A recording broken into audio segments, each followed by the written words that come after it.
মহিবুল্লাহ বাবনগরী সাহেব সম্প্রতি কিছুদিন আগে যে একটা বক্তব্য উনি এরকম দিয়েছিলেন যে জামাতে ইসলামের আকীদা ঠিক না, সহি না, উনি এটা বলছেন।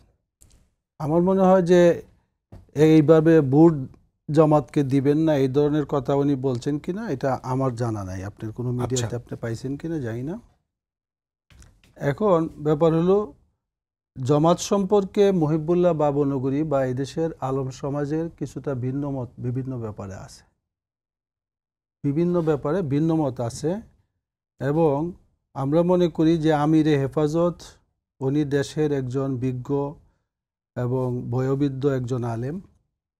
তিনি আমাদেরকে অথবা আমাদের দেশের বিভিন্ন দলকে সংশোধন করার স্বার্থে উনি বিভিন্ন সময় বিভিন্ন বক্তব্য বিভিন্ন জায়গায় দিতে পারেন, মুরব্বী এবং শীর্ষ আলেম হিসেবে, মুরব্বী এবং শীর্ষ আলেম হিসেবে। এবং ওনার সেই বক্তব্যটাকে অনেকে এটা পুঁজি করিয়া যদি মনে করে যে জামাতকে ভোট দিতে বলছেন, হুজুরের জামাতকে ভোট দিতে নিষেধ করেছেন, তাহলে কি অন্যরা তাহলে ভোট পেয়ে যাবে, এই একটা ধারণা যে অন্যদেরকে উনি কিন্তু আর কোনো একটা দলকে ভোট দিতে বলছেন এরকমও বলেন নাই। না, উনি হচ্ছে যে আপনার 3 অক্টোবর মানে চট্টগ্রামে এই কথা বলেছেন আর কি। আচ্ছা, যদি বলে থাকেও তাহলে আমি মনে করব যে উনি তো বলতে পারেন।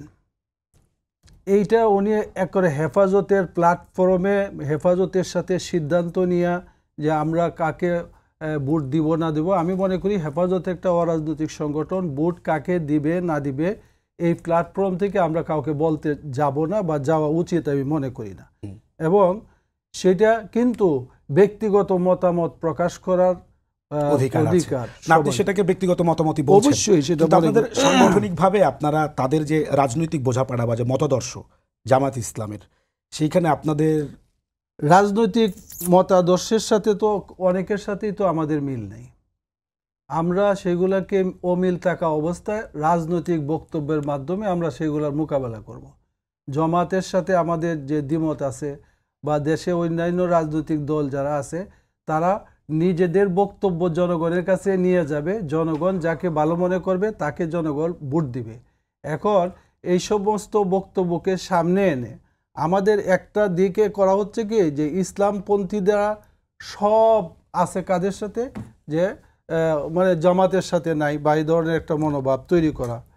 আসলে এই দেশে দেখেন জামাতে ইসলামীকে নিয়ে কিন্তু অনেক খেলা হয়েছে। জামাতে ইসলাম বিভিন্ন সময় আওয়ামী লীগের সাথে তারা কাজ করছে, বিভিন্ন সময় জামাতে ইসলামের সাথে বিএনপির জোট ছিল এবং জামাতের মন্ত্রী ছিল তারা, তাই না? এইগুলা কিন্তু অস্বীকার করা যাবে না।